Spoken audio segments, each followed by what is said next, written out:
Hi there everybody, Stu here, showing off another Russian camera. This is the Kiev Model 4, made in Russia, or I'm told it's also possibly made in the Ukraine. There are different stories about that. The interesting thing about this Rangefinder 35mm camera is that it started out as a German design in the 1930s, first patented in Germany by the Contax and Carl Zeiss Camera and Optical Company of Germany. And after World War II, the Russians seized the East German factory and made it their own and started making cameras. It's a beautiful camera. It's very solid, very well made. It utilizes a Contax bayonet mount, which is not like the thread-on type, like the M39 Leica thread. This thing has a good, solid bayonet mount. We'll start out by showing you how the lens comes off. There's a little button right here, and we'll push that in, and we turn it clockwise, and off it comes. And there's your bayonet with the claws, as they are called. And when you're ready to put the lens on, there are different lenses for it. There is a 135mm lens. You just put this little guy back in here and turn him till he clicks. And there you have it. Let's take the lens cap off. This is the 53mm 1.8, which is a very fast Russian-made lens. A beautiful lens, and takes very sharp pictures. Let me show you some of the features on this lens. Here is your apertures are right up here, and it goes all the way to 1.8 and all the way down to f/22. This is a focusing area right here. You can focus it manually, or you can push this little plunger down and turn this wheel and it'll focus. Isn't that great? It's rangefinder, and that simply means that you have a viewfinder and a rangefinder window. And when you look through this single area back here, this viewfinder, you will see a small square in the center. And as you are focusing, the square will show the image and bring it together into a single image, and you'll have a focused picture. Taking a look now at the top of the camera, this is how you wind the shutter. Here's your shutter button. Here's the frame counter. This is a cold shoe, but it also looks like it has an electrode there. It could possibly be a hot shoe. And this is your rewind lever when you're winding your film back into the cassette. Let's go ahead and wind the camera, turning it clockwise. Always, always, with every Russian camera, always cock the shutter first. Don't make the mistake of trying to set your shutter speed first and then cocking it. You will chew up the gears inside. Okay, now we're going to set the shutter speed. Well, right now it's at 250. Assuming you know the speed of your film, you lift up, just like I'm doing now. Lift up and turn in whatever direction you like as far as the speed goes. It goes from 1,000, which is pretty fast, all the way down to 2 seconds and bulb. There's even a 25 and 10th of a second. And you have a little indicator arrow here.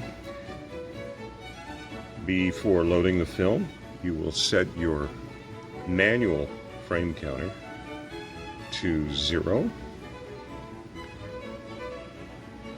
which is right there. And then you're ready to load your film. Over on the front, we'll take a quick look at the self-timer, which is this lever here, and it has a separate shutter trigger. We're gonna push that down. You can see the little arrow right here, and it's counting away,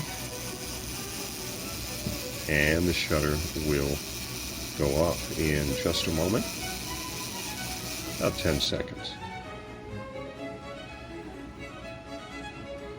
And it clicks and your picture is taken. And that's the fun part.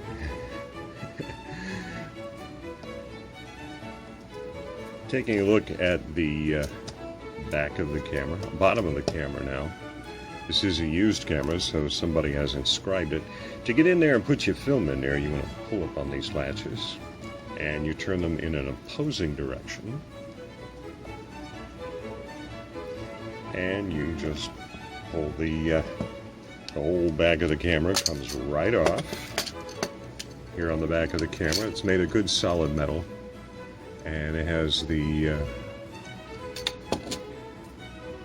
plate there to elevate the film. This shutter is very interesting. It's not a cloth shutter. This is a kind of like a Venetian blind almost, and it goes up and down. Let's take a quick snap here. Yep, it's a pretty fast shutter, as you can see. We'll wind it to a slower speed so you get a little more of an idea of the mechanics of it. About a 25th of a second. Here we go. And you can see, works pretty well. On this side, inside, you have the area for the spool. And you put your cassette in there, and the extruded end sticks out towards the bottom. You run your film leader across the sprockets into the slots here that hold the leader of the film, and you give it a good wind till the leader disappears into the roll on the take-up spool, and you click it a few times to make sure that it's properly spooled, and then you're ready to start shooting. Of course, your counter needs to be reset to 0 right there, right about there. And we go ahead and we put the cover back on. Now note you have your tripod mount right here. You have a hole right here. Use that as your guide.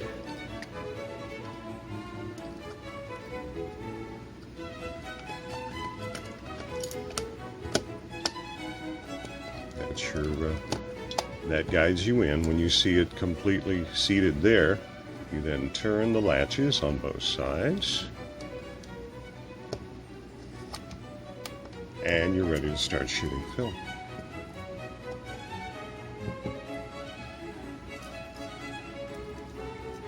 It's a beautiful solid camera with a leatherette surface here, and you continue to shoot and wind, and this counter will display the number of frames as you continue to shoot film. You can see the counter moving as I turn the knob and fire the shutter. Very nice. Focusing is a little tricky. Focusing is done by pushing down and turning this wheel to make the lens focus. When holding it, you must keep this finger on the wheel and these other fingers underneath this extruded area here. Otherwise, you wind up covering your rangefinder and it won't focus properly. Okay, so now we're ready to rewind our film. We've shot all the frames we want. Take a look right here. On this side, where the film is spooled in the take-up area, you have a little red dot. You're going to turn this to that red dot, and now you can begin to rewind your film. And if it's 36 exposure, you're going to want to do this every 2 turns is a single frame, as a rule of thumb. Always remember how many exposures you have. Is it 24? Is it 36? It could even be 12. Doesn't matter, but you want to remember that when you're rewinding. Once the film is completely wound back into the cassette, Go ahead and turn your latches to the off position and repeat the step we just showed you here on opening the bag of the camera. And take your cassette out and you're good to go. It's a great little camera. Takes beautiful pictures. It's made in Russia, and you can pick them up on eBay in very good condition, even brand new, or should I say unused. They're no longer making these. For under $100, but a premium model with all the fancy unused condition would run over $100. And they're worth it if you love film cameras. By the way, this is your flash sync for the older mechanical flashes. And it's a beautiful camera overall. This is the Kiev Model 4. Hope you've enjoyed this video. Thanks for tuning in. Talk to you next time.